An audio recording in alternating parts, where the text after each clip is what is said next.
పెద్దలు రామోజీరావు గారు చనిపోవడం చాలా బాధాకరం.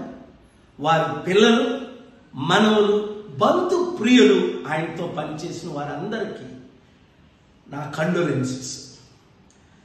మీ అందరికీ తెలుసు, 25 సంవత్సరాల క్రిందట శాంతి సందేశం అన్న సుసమాచారం, శాంతిని ప్రకటించడం మొట్టమొదట ఈటీవీలో ఆరంభమైంది.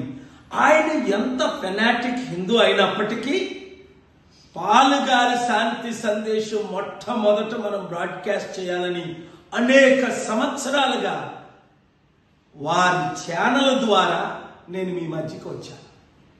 శాంతిని నెరవేర్చడమే పాలుగారి శాంతి సందేశాలు మతపూరితమైన కావు అని ఒక దృఢ నిశ్చయంతో ఆయన్ని గుర్తించుకోవాలి. రెండవది, గత సంవత్సరం ఒక విషయం గురించి నేను ఫోన్ చేస్తే తిరిగి 5 సార్లు వారు కాల్ చేశారు. నేను మీటింగ్లో ఉంటుండగా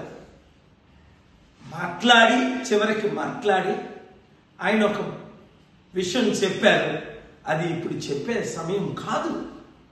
కనుక వారు చనిపోవటం, మీడియా ఓనర్స్ అందరికీ ఒక మార్గదర్శి ఆయన వెళ్ళిపోవటం, ఏదో ఒక లోపం వచ్చింది అన్న విషయం రాష్ట్రంలో తెలిసిందే.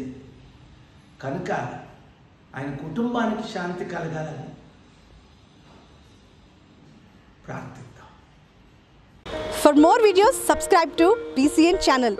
గంట మర్చిపోకండి, కొట్టేసేయండి. Please subscribe BCN channel. Please subscribe BCN channel. ఇందులో మీకు కావాల్సిన అన్ని రకాల హంగులు ఉంటాయి. Hi, this is MM Sri Lanka. Please subscribe to BCN channel.